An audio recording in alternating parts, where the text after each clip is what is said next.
"Stop right there! You fit the description!" The words cut through the busy airport like a blade. Officers moved in, hands hovering over their weapons, eyes locked on one man. Ibrahim Traore froze mid-step, dressed simply, blending in like any other traveler. The handcuffs snapped shut before he could even speak. Gasps rippled through the crowd. Phones shot up, recording. To bystanders, it looked routine. Just another arrest, just another black man accused of something he didn't. But within minutes, the world would realize the truth. This wasn't a criminal. This wasn't even an ordinary passenger. This was the president of Burkina Faso, humiliated on U.S. soil.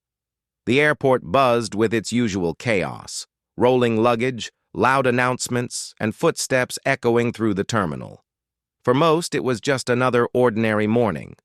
But for Ibrahim Traore, it was supposed to be the beginning of an important day. At only 36 years old, he had become one of the youngest leaders in the world. And today, he was in the United States for something historic, a scheduled meeting with the president himself. He had chosen to arrive without the heavy entourage.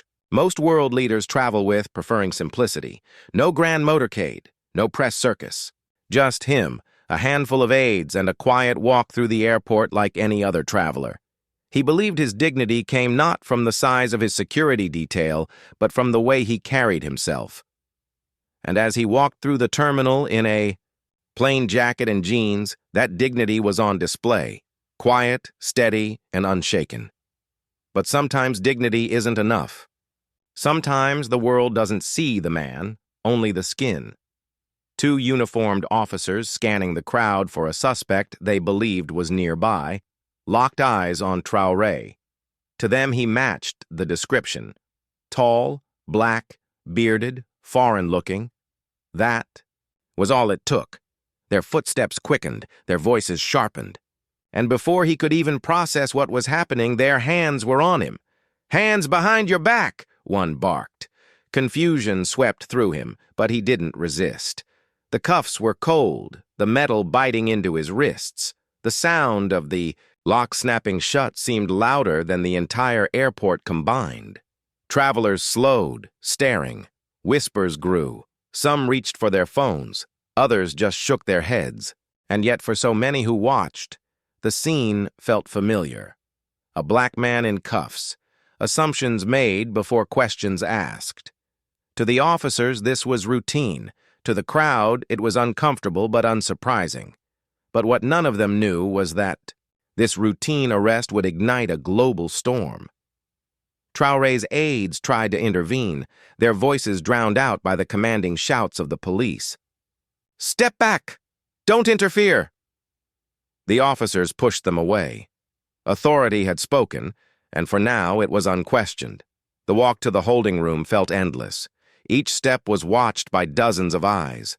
Some are full of pity, others full of judgment. Social media was already buzzing. Videos went live within seconds. Captions read, "Man arrested at JFK." What did he do? Another one caught.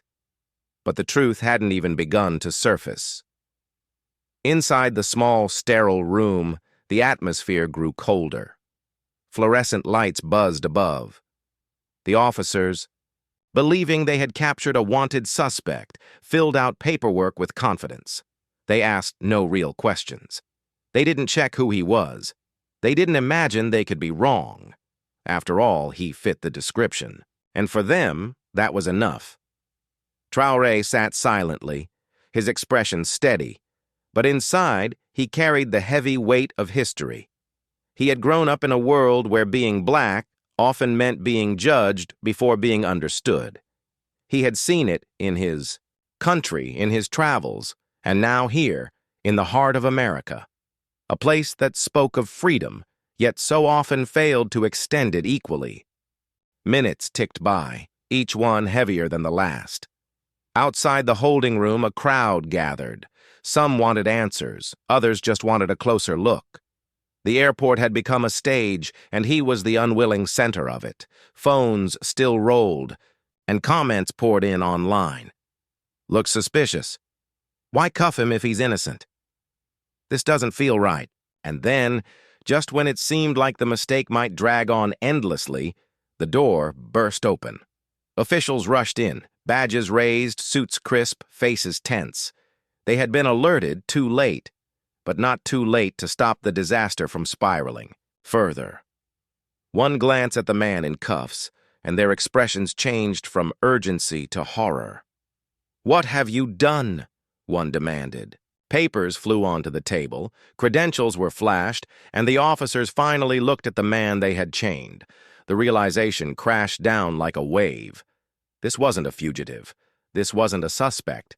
This was Ibrahim Traore, the sitting president of Burkina Faso in the United States for an official visit. For a moment, silence swallowed the room. The officers' faces drained of color. The arrogance in their posture dissolved into stammering panic. One tried to explain. Another muttered about the discretion. But excuses sounded hollow in the face of such humiliation. They hadn't just arrested a man. They had arrested a world leader. Embassy staff hurried forward, their hands trembling as they unlocked the cuffs.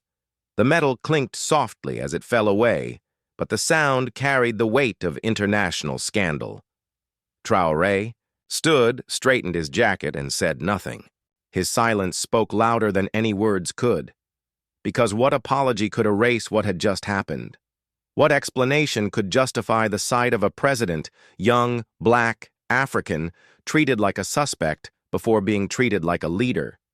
The symbolism was undeniable, and outside, the world was already watching. The videos had gone viral. News outlets scrambled to cover the breaking story.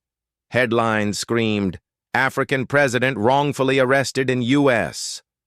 Diplomatic scandal erupts after mistaken identity. Every replay of the footage drove the humiliation deeper. For many, it was more than just a shocking mistake. It was a reflection of something larger, something deeply embedded in systems across the globe. If a man with the power, status, and title of president could be cuffed in minutes because of his skin color, what chance did ordinary men and women have when they faced the same assumptions? Traore himself understood this. To him, the incident wasn't about personal humiliation. It was about the truth it revealed. He knew the cameras had captured something bigger than his arrest. They had captured the reality that prejudice doesn't stop at borders, that racism doesn't care about titles, and that dignity can be stripped away in an instant if the world sees only skin. He walked out of that airport with his head high, surrounded now by officials desperate to contain the damage. But containment was impossible. The story was already global. Leaders across Africa voiced outrage. Social media platforms erupted with anger. Commentators called it one of the most embarrassing diplomatic blunders in recent memory. And beneath all the political fallout was a simple, painful truth. This should never have happened. For those who watched online, the question lingered like smoke in the air. If this could happen to a president, what about the countless others who didn't have cameras, officials, or status to protect them? How many more lives had been quietly shattered by the same assumptions that had just been broadcast to the world? Traore did meet the U.S. president that day, though the atmosphere was different than anyone expected. Every handshake, every smile, was shadowed by the weight of what had happened hours earlier. And though official statements tried to frame it as an unfortunate misunderstanding, the world saw it for what it was. A reminder, a warning. A mirror held up to a system still riddled with prejudice. The handcuffs had come off, but the scars remained. Not just for Ibrahim Traore, but for everyone who saw themselves in his place. For everyone who knew that dignity, safety, and respect could be stripped away in the blink of an eye, not because of what they did, but because of what they looked like. The story of that day didn't end in silence. It ended in outrage, in reflection, in conversations that rippled across continents. And as the world replayed those shaky phone videos again and again, one truth became undeniable. Racism does not stop at power, position, or borders. Until it is confronted everywhere, no one, no president, No traveler, no ordinary man or woman is truly free from its reach. So the question remains, if even a president can be cuffed without cause, what does that say about the rest of us? And how many more times must this happen before the world finally decides, enough is enough?